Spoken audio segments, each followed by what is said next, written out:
Vstoupíte na místo jako každý jiný den, bez záměru, bez úsilí, aniž byste se pokoušeli na sebe upozornit. A přesto se něco děje. Něco, co na vás nezávisí. Něco, co nemůžete ovládat, ale co se opakuje se znepokojivou pravidelností.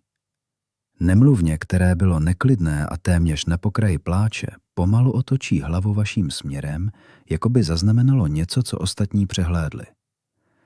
Pes, který po celou dobu ignoruje všechny přítomné, přejde tichým krokem místností a zastaví se přesně u vašich nohou. A právě v tu chvíli to někdo vždy vysloví. To je divné, takhle se nikdy nechová. A vy se usmějete, možná bez vědomí, co přesně odpovědět, ale někde uvnitř se cosi ozve, protože to není poprvé. A možná nejznepokojivější není to, co se děje, ale skutečnost, že se to stále opakuje jako tichý vzorec, který bez zjevného vysvětlení vzdoruje jakékoliv náhodě. A pak se dostaví otázka. Co přesně spatřují ve vás tvorové, kteří nerozumí slovům, které nezaujme váš vzhled, které nelze oklamat společenskými maskami? Co přesně vnímají dříve, než promluvíte? Protože nemluvněte a zvířata nereagují na to, co ukazujete, ale odpovídají na to, čím jste. A to mění vše. Zatímco dospělí se v průběhu života naučí přehlížet jemné signály, interpretovat chování a předstírat, že si nevšímají určitých rozporů, tito tvorové se nikdy nenaučili lhát sami sobě. Jejich systém zůstává čistý, přímý a přesný. Neanalyzují, oni cítí. A cítí s takovou jasností, která mnohdy překračuje veškeré vědomé snahy o kontrolu. Napište do komentáří pravda, pokud jste jí zažili toto hluboké spojení. C.G. Jung strávil desetiletí sledováním právě toho, co se pohybuje pod povrchem lidské bytosti. Toho, co nelze vysvětlit pouhými slovy nebo pozorovatelným chováním. A to, co objevil, nebylo složité, avšak ve své jednoduchosti hluboce znepokojivé. Každý člověk neustále vysílá určitý neviditelný signál, jakousi soudržnost nebo naopak konflikt mezi tím, co cítí, a tím, co vyjadřuje. A zatímco většina lidí žije v neustálém rozpolcení mezi těmito dvěma stavy, vy zřejmě nesete v sobě cosi odlišného, cosi, co nelze snadno napodobit a co nevyžaduje žádné vědomé úsilí. A možná právě proto se přibližují. Ne proto, co děláte, ale proto, že neděláte to, co většina lidí dělá, aniž by si to uvědomovala. Zkuste nyní pozorněji sledovat, co se děje ve vašem okolí, když se ostatní pokoušejí o totéž. Někdo se přibližuje k nemluvněti s nepřirozeně zvýšeným hlasem, zveličuje gesta, nasazuje nucený úsměv, nakloní tělo dopředu, jako by se snažil vyvolat konkrétní reakci. Navenek to vše vypadá laskavě, správně a téměř dojemně, ale skrývá se zatím napětí, neviditelné očekávání, které si téměř nikdo nevšimne. Tichá potřeba, aby se něco stalo jako odpověď, aby se dítě usmálo, aby se pes přiblížil, aby ten druhý potvrdil hodnotu dané přítomnosti. A právě v tomto místě se cosi mění, protože zatímco dospělí vidí pouze záměr, nervový systém těchto tvorů zachycuje skrytý tlak za ním. Zachycuje drobné vypětí, téměř nepostřehnutelné stažení těla, pohled hledající odezvu, úsměv, který se objeví o okamžik dříve, než by bylo přirozené. A všechno toto, byť subtilní, je registrováno jako určitý šum, jako cosi, co narušuje pocit bezpečí.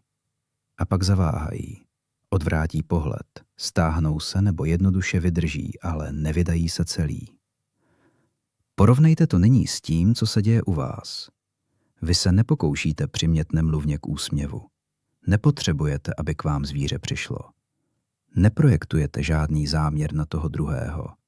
Prostě jste tam, aniž byste požadovali, předvídali nebo čekali cokoliv na oplátku. A tato absence potřeby vytváří něco neobyčejně vzácného. Čistý prostor bez rušení, bez tlaku. Druh přítomnosti, která nevniká, nezachycuje a nepokouší se formovat zkušenost druhého. A pro nervový systém, který dosud nebyl podmíněn ignorovat rozporuplné signály, je to okamžitě rozpoznáno jako bezpečí, ne jako laskavost, ne jako charisma, ale jako nepřítomnost hrozby. A toto rozlišení je zásadní, protože většina lidí věří, že je otevřená a vstřícná, zatímco ve skutečnosti je svým způsobem nenápadně rušivá a vy, aniž byste si to uvědomovali, děláte přesný opak. Proto se přibližují. Ne proto, že je voláte, ale proto, že ve vás není nic, co by je odpuzovalo. Carl Jung popsal tento jev při hovoru o budování persony, oné společenské masky, kterou si každý vytváří, aby se přizpůsobil vnějším očekáváním. Struktury, která vytváří vzdálenost mezi tím, co člověk cítí, a tím, co projevuje. A čím větší je tato vzdálenost, tím větší je neviditelné napětí, které generuje.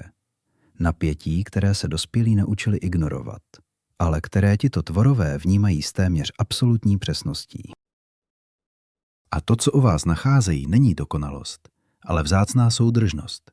Neobvyklá blízkost mezi vaším vnitřním stavem a tím, co vyjadřujete.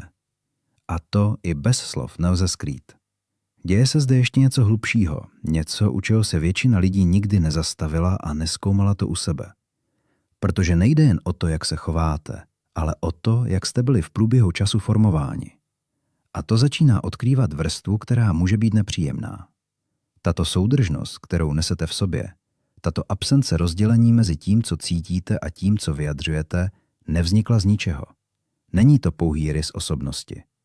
Buduje se mnohdy tiše v prostředí, kde jste museli více vnímat než mluvit, kde jste museli více cítit než reagovat, kde čtení prostředí nebylo volbou, ale způsobem orientace. Možná jste vyrůstali v situacích, kde emoce nebyly vyjadřovány zřetelně, kde ve vzduchu viselo napětí bez vysvětlení, kde to, co bylo ukazováno, neodpovídalo tomu, co bylo skutečně cítit. A v takovém prostředí se váš nervový systém naučil něco, co se málo komu podaří naučit do takové hloubky. Naučil se odhalovat nesrovnalosti dříve, než se stanou viditelnými. Naučil se vnímat to, co se skrývá za chováním, a to se postupem času stalo automatickým. Nepotřebujete analyzovat, nepotřebujete přemýšlet, jednoduše cítíte. A zatímco ostatní potřebují slova, aby pochopili, co se děje, vy to zachytíte dřív, vnímáte to dřív, přizpůsobíte se dřív. A tato schopnost, která v určitém okamžiku vašeho života byla nezbytností, se proměňuje ve způsob bytí, způsob existence ve světě, který nevyžaduje vědomé úsilí. A právě to nemluvňata a zvířata rozpoznávají, ne jako schopnost, ale jako stav, protože i oni fungují na této úrovni. I oni spoléhají na toto přímé čtení prostředí, aby se cítili bezpečně. A když u vás najdou někoho, jehož vnější vyjadřování neodporuje vnitřnímu stavu, někoho, kdo nevysílá smíšené signály, někoho, kdo neodesílá protichůdné zprávy, jejich systém se uvolní. Není co rozluštit, žádná dvojznačnost, žádná skrytá hrozba. A to vytváří druh spojení, který nepotřebuje jazyk, nepotřebuje záměr, nepotřebuje aktivní interakci. Je to spojení, které nastává před jakýmkoliv gestem, před jakýmkoliv slovem, před jakýmkoliv pokusem o přiblížení. A to může znít jako dar, něco pozitivního. Ale Jung varoval, že každá adaptace nese svou cenu a tato cena je zřídka kdy viditelná na první pohled. Protože to, co vám umožňuje být vnímáni jako bezpeční tvory, kteří neumějí předstírat, může být přesně to, co vás činí citlivějšími ke světu, který neustále předstírá. A právě zde se zkušenost začíná jemně, téměř nepostřehnutelně proměňovat. Protože tatáž kvalita, která vytváří okamžité spojení s bytostmi fungujícími bez filtrů, může vyvolat zcela odlišný efekt, když stojíte před dospělými. A možná jste to již cítili, aniž byste to dokázali pojmenovat. Rozhovory, které se zdají příliš povrchní. Interakce, které nikam nevedou. Zvláštní pocit, že jste přítomni, ale nejste skutečně nalezeni. Jakoby mezi vámi a druhým existovala neviditelná vzdálenost, o které nikdo nemluví, ale vy ji zřetelně vnímáte. A to se neděje proto, že se neumíte spojit, ale protože si všímáte věcí, které si mnozí lidé o sobě ještě nedokáží uvědomit. Zaznamenáváte drobný rozpor mezi tím, co je řečeno, a tím, co je cítit. Cítíte, když se někdo pokouší působit jako někdo, kým není. Rozpoznáváte napětí za úsměvem, váhání za tvrzením A ačkoliv to vědomě neanalyzujete, vaše tělo si vše zaznamenává. A toto neustálé čtení vytváří jakési tiché vyčerpání. Napište do komentářů zvířata, pokud se k vám obvykle přibližují. Protože zatímco druhý se cítí pohodlně za vlastní maskou, vy vnímáte celou strukturu za ní. A to zcela mění způsob, jakým ke spojení dochází. Aby mohlo dojít ke skutečnému setkání, je zapotřebí soudržnost na obou stranách. A když ji vnímá pouze jeden, nevznikne přesně odmítnutí, ale mezera. Pocit, že by něco mohlo být hlubší, pravdivější, celistvější, ale není. A tato mezera může být interpretována různými způsoby. Někdy se můžete zdát chladní, odtažití, nezainteresovaní. Zatímco ve skutečnosti se děje pravý opak. Jste příliš přítomni, vnímáte příliš, cítíte nuance, ke kterým druhý dosud nemá přístup. A to vytváří nesoulad.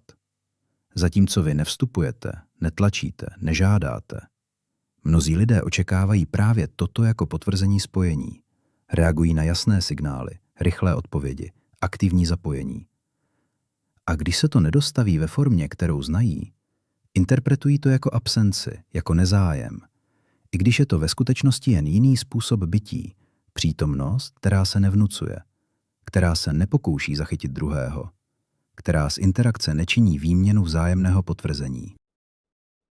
A tento rozdíl, který nemluvňata a zvířata čtou jako absolutní bezpečí, může být pro mnohé dospělé matoucí, ba i znepokojující, protože byli podmíněni reagovat na přímější, zřetelnější podněty nabité záměrem.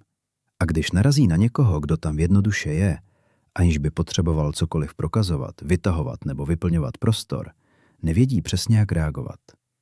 A právě v tomto bodě váš způsob existence ve světě odhaluje nejen druh citlivosti, ale vnitřní strukturu, které rozumí jen málo kdo, včetně vás samotných.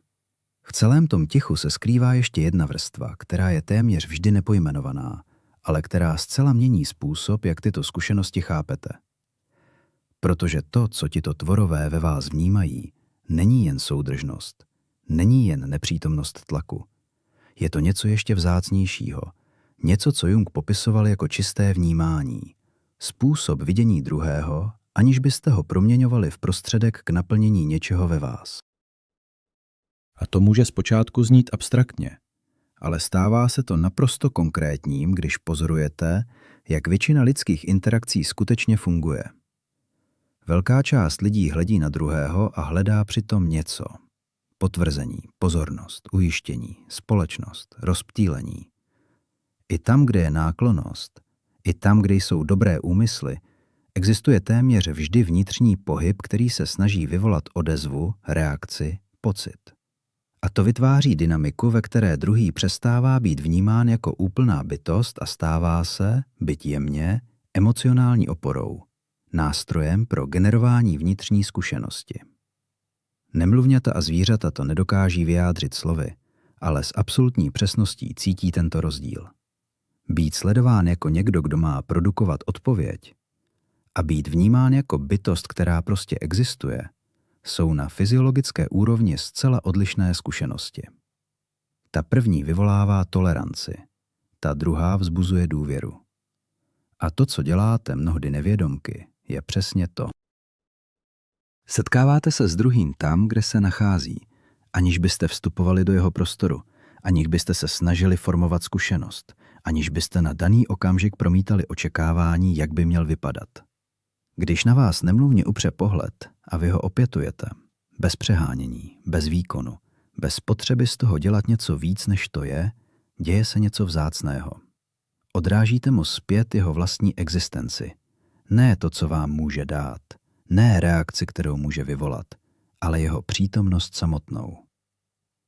Napište do komentářů klid, pokud raději pozorujete, než abyste vynucovali interakce. A to je hluboce neobvyklé, protože téměř všechny interakce jsou filtrovány tím, co každý z nich očekává získat.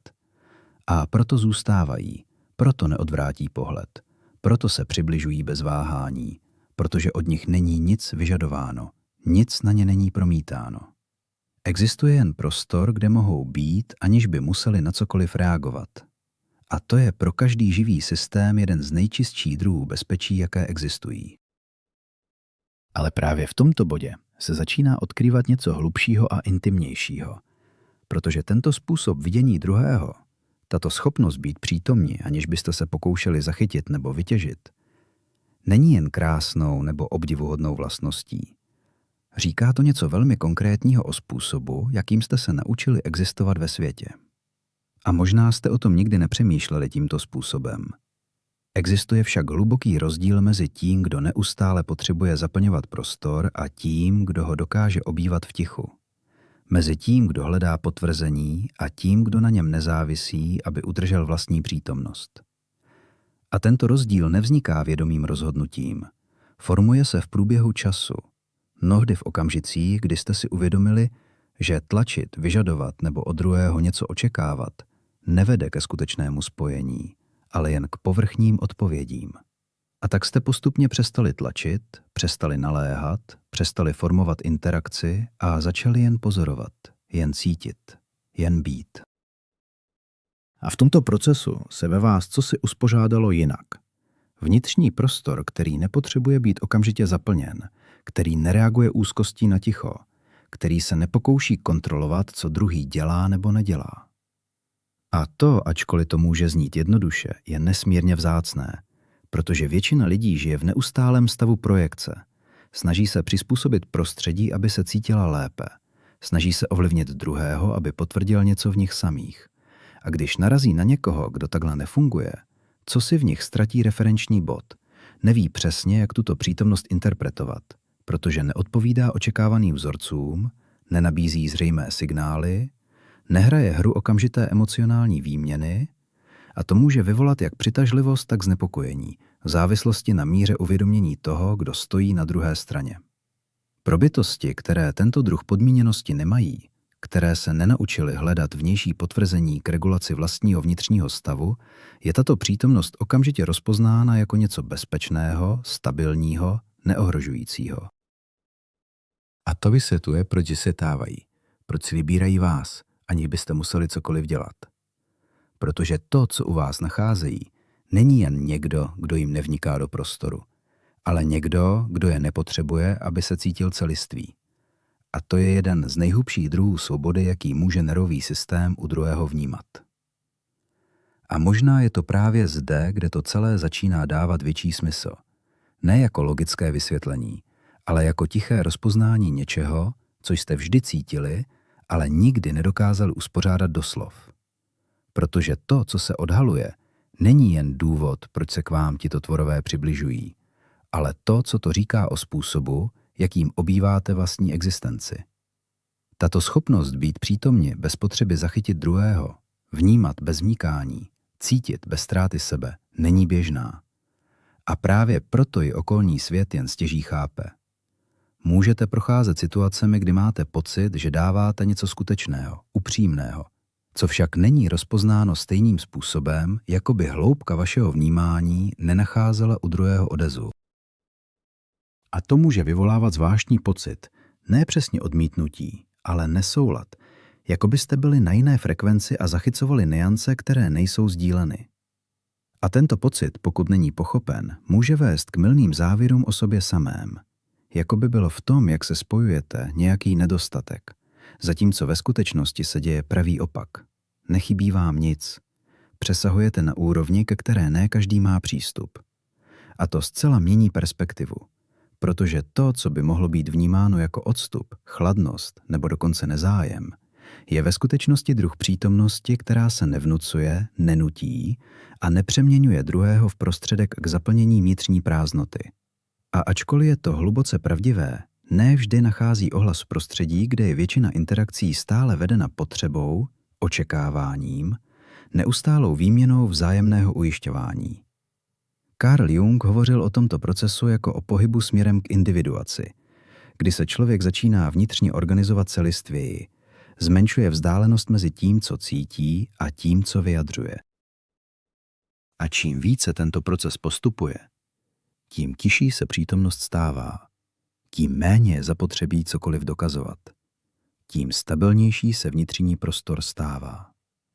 A právě tento stav nesete v sobě, mnohdy aniž byste si to uvědomovali. Stav bez naléhavosti, bez nároku, bez snahy kontrolovat druhého.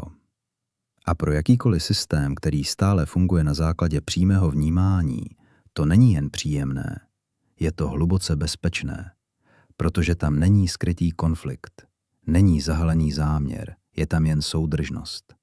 A soudržnost na hlubší úrovni je jedním z nejvzácnějších druhů pravdy, které může člověk předávat, aniž by vyslovil jediné slovo. A když to začínáte vidět s větší jasností, cosi se ve vás reorganizuje, protože to, co se dříve zdálo pouhou náhodou nebo těžko vysvětlitelnou citlivostí, se začíná odkrývat jako trvalý signál toho, kdo jste na hlubší úrovni, ne jako nálepka, ne jako pevná identita, ale jako způsob vnímání a vztahování se ke světu. A možná to nikdy nebylo o přitahování nemluvňat nebo zvířat. Možná to vždy bylo odrazem toho, jak jste se stali schopnými udržet vlastní přítomnost, aniž byste záviseli na druhém, aby ji potvrdil. A to, ačkoliv tiché, je nesmírně mocné, protože vás staví na místo, kde nemusíte nic honit, nemusíte nic dokazovat, nemusíte přesvědčovat. Jednoduše jste. A to vytváří druh dopadu, který není pro každého okamžitý, ale je hluboce rozpoznán těmi, kteří stále vědí, jak cítit bez filtrů.